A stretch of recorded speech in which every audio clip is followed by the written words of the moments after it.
You've got the shirt behind you. Tell us about your international career. Oh, it's a moment, I obviously, as a youngster, like I never thought that I'll be playing for my national team. I didn't even know the process of how I'm going to play for the national team, watching them on telly, age 7, 8, thinking that one day I want to play just like the old players, the national team players, thinking, oh, I would love to play for my national team. And for me to actually achieve that goal, made my debut when I was at Bristol City. And I think I went to the World Cup when I was at Borough.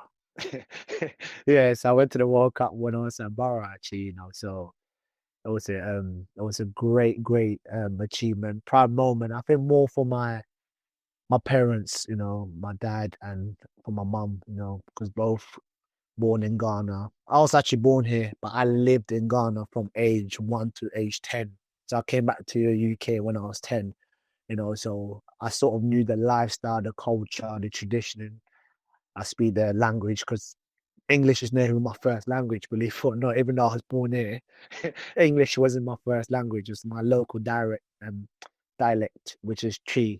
So I spoke Tree first, and I had to come back to the UK to learn English. My English is just about okay, so well, it should be because I've been living here for years. So yeah, so I had to sort of relearn certain things, which was quite difficult, but I managed to come through it. But for me to represent Ghana at the World Cup level was just amazing. Because my debut was supposed to be against Nigeria. That game got postponed. And my debut was against Brazil, playing against the likes of Ronaldinho, young Neymar, Tato, were just surreal, like just amazing, like wow, I'm like, wow. Even when I was on the bench, I'm thinking, there's no way I'm coming on because our right back got sent off after 15 minutes. He couldn't deal with Neymar. So I'm thinking, oh, there's no chance that I'm gonna come on this pitch to make my debut. And then out of nowhere, I'm warming up. The manager's like, come on, Albert, change like Superman. And then he put me on the pitch.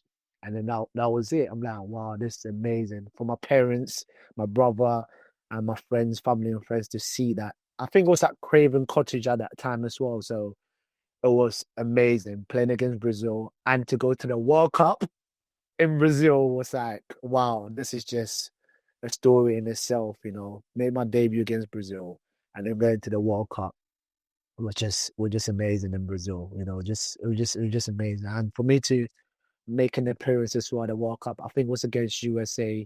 Same thing when the manager called me. I think it was 1-1 at the time.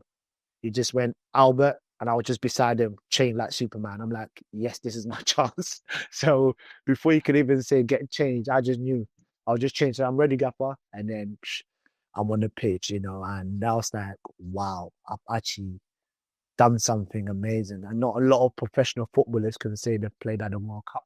Even the ones with honours, with medals and trophies, not most of them can say they've played a World Cup, So it's just amazing. The biggest stage, the world stage, for me to do that was just surreal for my parents as well. It's a proud moment. Talk to us about how, at the age of 37, just this month, you scored your 100th goal.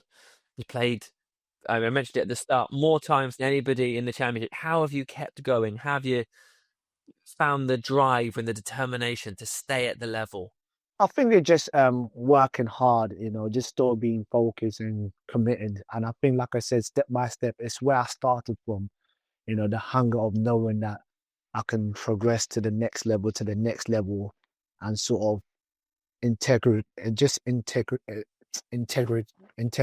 not integrate, no, integrate. Sorry, integrate into the place or the level that I'm at, So I think that's it. Like I said, the intensity level when I stepped into the championship and even the premiership and obviously back to the championship where I found my level, played most of the games in the championship level, made the most appearances in the championship.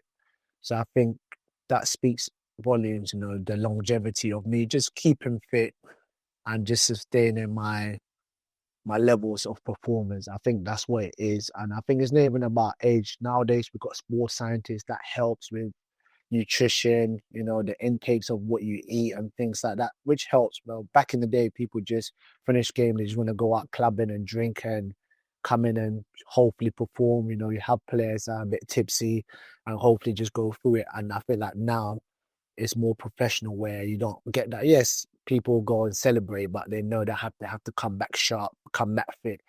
And I've noticed that throughout the levels that I've played at, so with the sports scientists coming in, I think that helps. And for me, I think it just, yeah, keeping my level of focus and just still being professional. So I still believe I can still carry on. And I think that's what it is, just being hungry. And also, I don't really think about my age. The only time I was thinking about my age is when I changed my shirt number to 37. As everyone knows, I was 27 for Borough. Before that, I was 27. So when I changed my shirt to 37, my target was to reach that number, Unks 37. I know most of you might know now, my handling name is Unks 37 on social media platforms.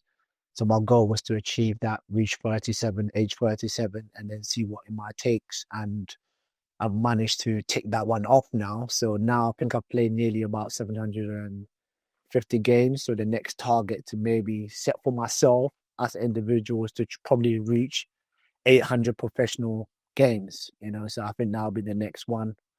And if I could get a promotion in that as well, that'll be amazing, just to make it a hat trick of promotions. That'll be amazing.